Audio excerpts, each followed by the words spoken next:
Bagaimana revolusi takwa kita buat untuk melawan revolusi industri hari ini yang sudah membuat orang tertipu. Sebagaimana Gus Baha sampaikan, banyak orang tertipu. Setan ahli tipu dengan lemah lembut, kasih sayang, dengan duit. Ya, sehingga bagaimana kita menghadapi tipuan-tipuan dunia seperti sekarang lewat revolusi takwa yang kita buat dan bagaimana bentuk konkretnya metodologisnya. Mungkin itu saja. Terima kasih. Assalamualaikum warahmatullahi wabarakatuh.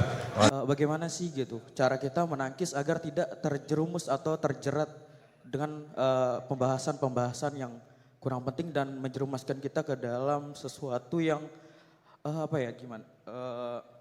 sesuatu yang buruk gitu, yang kayak memunculkan perdebatan dan kontroversi. Gitu saja Pak, terima kasih. Wassalamualaikum warahmatullahi wabarakatuh. Bagaimana cara mengajarkan istihadah yang memudahkan kepada anak perempuan yang belum baligh, Gus Baha?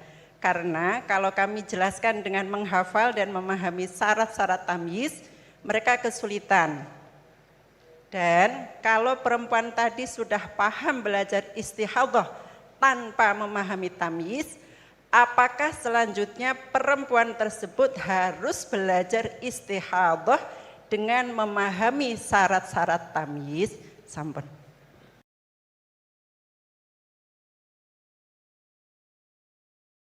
Baik, karena masih ada waktu yang tidak banyak, mungkin sedikit. Beliau juga berkenan untuk ada sesi tanya jawab. Mungkin nanti akan ada maksimal 3 penanya dari mungkin sebelah kiri, kanan, tengah kemudian kanan. Silahkan 3. 1 dari kiri, ya yang dekat tiang silahkan. Silahkan berdiri untuk meminta mic dari panitia. Ya singkat ya. Assalamualaikum warahmatullahi wabarakatuh. Ya menarik pemaparan dari guru kita semua terkait dengan Islam harus membahagiakan. Yang pertama tafsirnya adalah sekarang ada paham materialisme itu juga menawarkan kebahagiaan, paham hedonisme juga menawarkan kebahagiaan, paham liberalisme itu juga menawarkan kebahagiaan. Jadi Islam bahagianya itu mungkin kita bisa menilai diri kita masing-masing. Hari ini paham apa yang kita pakai untuk bahagia? Apakah betul-betul Islam konsepsi atau Islam yang sudah berkembang jadi modernisme dengan kombinasi kapitalisme, liberalisme, kemudian hedonisme, kemudian yang saya sebutkan tadi bercepat. Jadi tafsirnya ayat ini menurut modernisme sekarang kemudian dikaitkan dengan penjelasan tadi, kebahagiaan itu Islam membahagiaan. Orang sekarang dengan duit sehingga monetisme menuhankan duit di mana-mana. Oleh karena itu Islam melakukan revolusi akidah. Bagaimana kembalikan kepada Allah Subhanahu wa taala sebagai satu yang memberikan kebahagiaan. Sehingga revolusi yang dilakukan kita sekarang apakah bisa dilakukan dengan revolusi takwa? Ali Imran 102. Ya ayyuhalladzina amanu taqwa haqqa tuqatih wa la tamutunna illa wa antum muslimun. Allah memanggil kepada orang beriman yang diakui imannya untuk bertakwa dengan sebenar-benar takwa, menjadi iman yang disamakan dengan kekasih Allah, wali Allah, dan kemudian kalau tidak mati dalam keadaan Islam, yaitu iman yang terdaftar seperti Gus Baha sampaikan tadi, dia punya 1 kalimat tapi berharga sekali, itu iman yang terdaftar, yang murni tidak kesyirikan. Pertanyaannya adalah bagaimana revolusi takwa kita buat untuk melawan revolusi industri hari ini yang sudah membuat orang tertipu. Sebagaimana Gus Baha sampaikan, banyak orang tertipu. Setan ahli tipu dengan lemah lembut, kasih sayang, dengan duit. Ya, sehingga bagaimana kita menghadapi tipuan-tipuan dunia seperti sekarang lewat revolusi takwa yang kita buat dan bagaimana bentuk konkretnya metodologisnya. Mungkin itu saja. Terima kasih. Assalamualaikum warahmatullahi wabarakatuh. Waalaikumsalam. Berikutnya penanya kedua dari tengah. Tengah. Oh ya, silakan Mas Pade.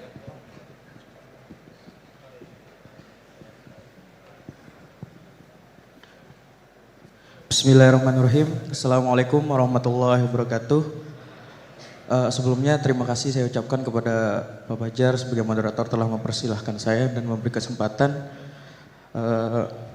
Sebelumnya saya memperkenalkan diri, saya Engki Kurniawan dari mahasiswa Prodi Ekonomi Islam Akan 2020. Tanpa mengurangi rasa hormat kepada Al-Mukarram Tuan Guru dan Gus Baha, saya ingin mempertanyakan yang tadi sempat disinggung di awal, yaitu tentang tadayun ma'kus, tentang kekeliruan dalam beragama. Kita tahu sekarang bagaimana tentang perkembangan teknologi yang menyebabkan informasi-informasi itu berkembang secara masif mengenai agama-agama gitu, tentang pelajaran-pelajaran dan tafsir Al-Quran gitu. Yang kita tahu Tadayun Mangkus ini tentang bagaimana orang-orang menyampaikan yang kurang penting di atas sesuatu yang penting gitu. Nah, sebagai kami mahasiswa gitu yang masih awam tentang agama, bagaimana sih gitu cara kita menangkis agar tidak terjerumus atau terjerat dengan pembahasan-pembahasan yang kurang penting dan menjerumuskan kita ke dalam sesuatu yang sesuatu yang buruk gitu, yang kayak memunculkan perdebatan dan kontroversi. Gitu saja Pak. Terima kasih. Wassalamualaikum warahmatullahi wabarakatuh. Terakhir dari Putri, paling depan, kerudung biru. Oke, silakan Mbak. Bismillahirrahmanirrahim. Pertanyaan fikih sangat sederhana tapi saya tidak paham. Saya bacakan bagaimana cara mengajarkan istihadah yang memudahkan kepada anak perempuan yang belum baligh Gus Baha. Karena kalau kami jelaskan dengan menghafal dan memahami syarat-syarat tamyiz, mereka kesulitan. Dan kalau perempuan tadi sudah paham belajar istihadah tanpa memahami tamyiz, apakah selanjutnya perempuan tersebut harus belajar istihadah dengan memahami syarat-syarat tamyiz? Sampun. Tiga penanya. Berikutnya kami berikan kesempatan kepada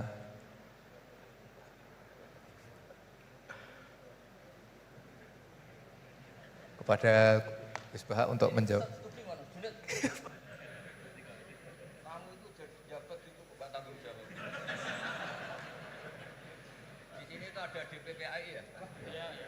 Terang singkatan DPPI, ben ngerti ben ono.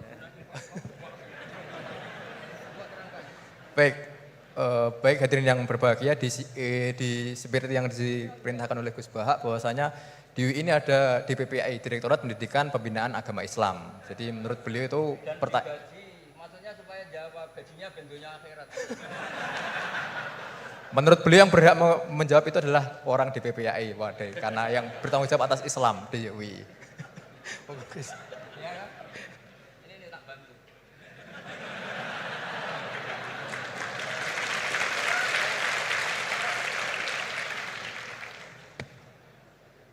Jadi harusnya kan sudah tugas, mandat, ada SK-nya, ada fasilitasnya. Kalau gaji itu kayaknya kasar fasilitasnya. Jadi harusnya yang jawab itu ya ketua DPPA, iya. Tapi sudahlah karena saya ini orang baik tak tolong.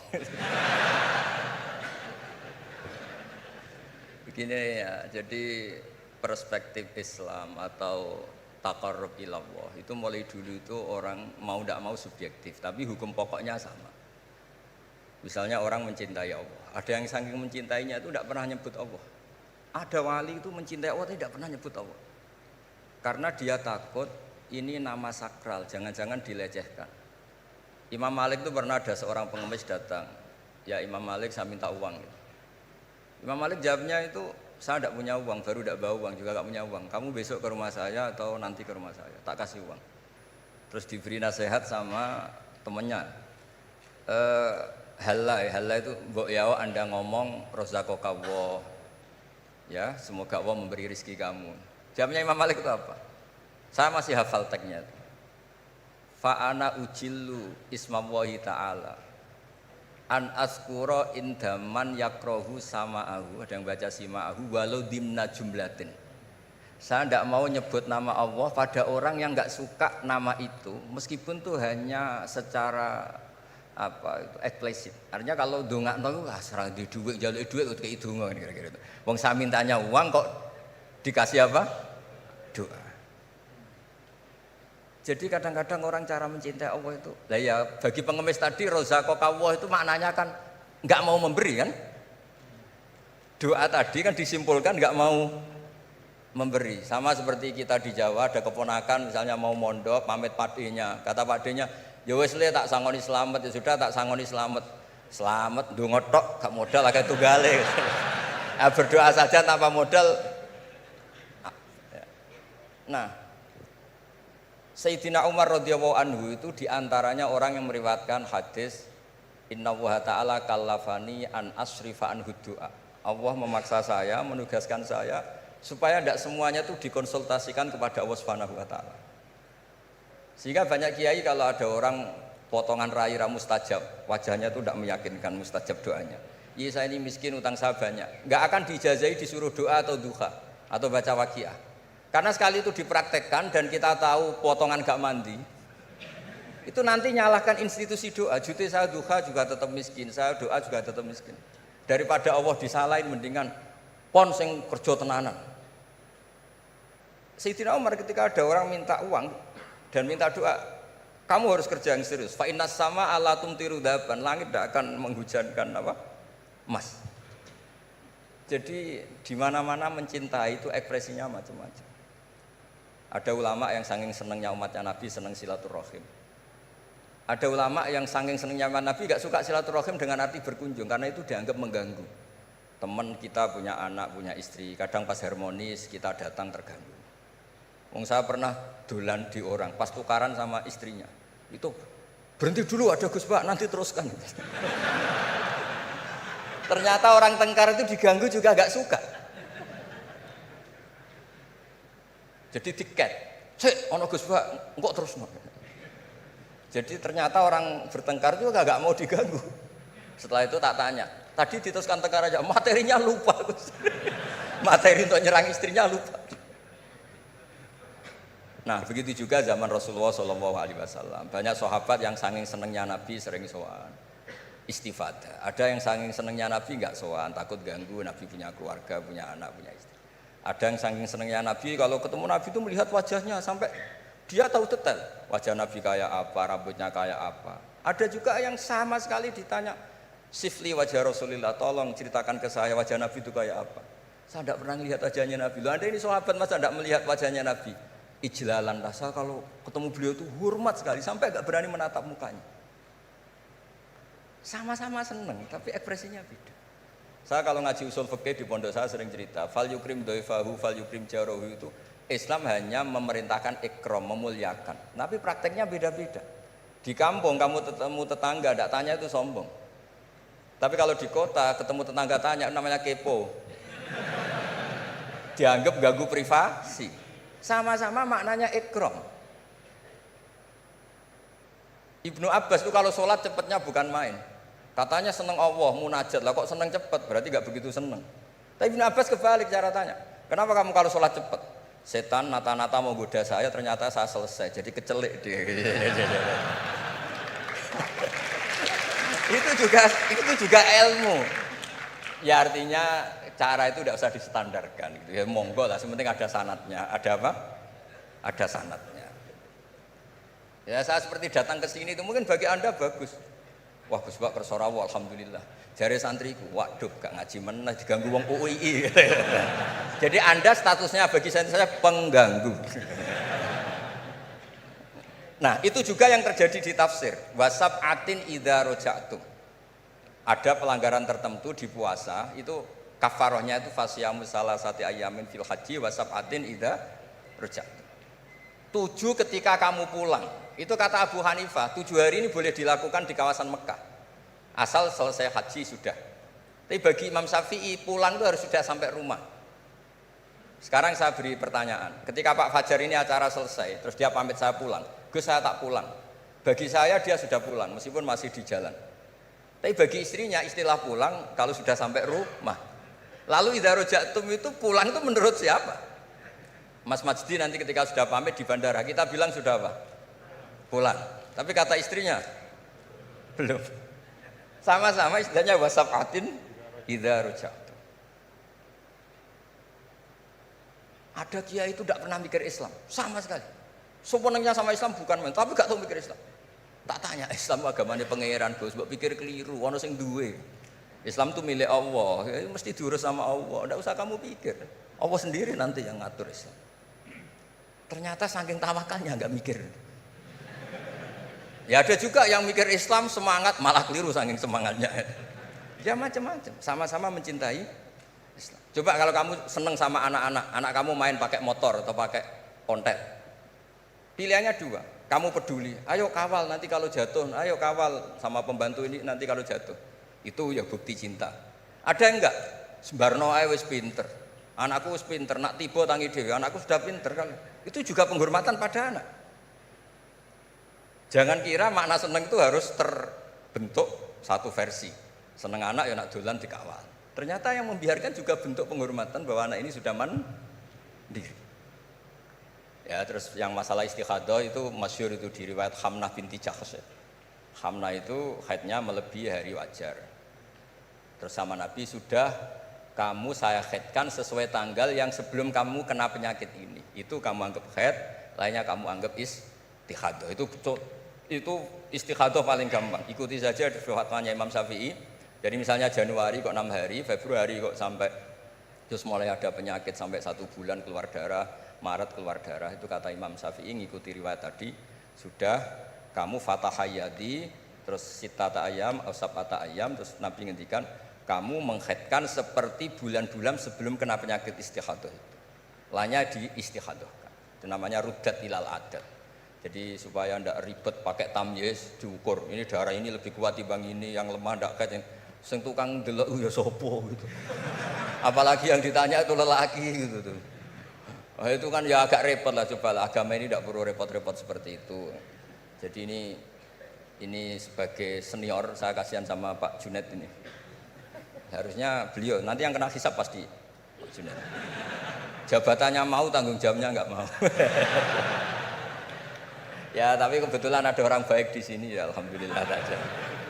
Kalau ketemu saya tuh cium tangan bolak-balik. Tapi niatnya kayaknya mau supaya saya mau backup gitu. Nah ini yang satu pertanyaan Mas Pasti ini masih kan 3, saya jawab 2.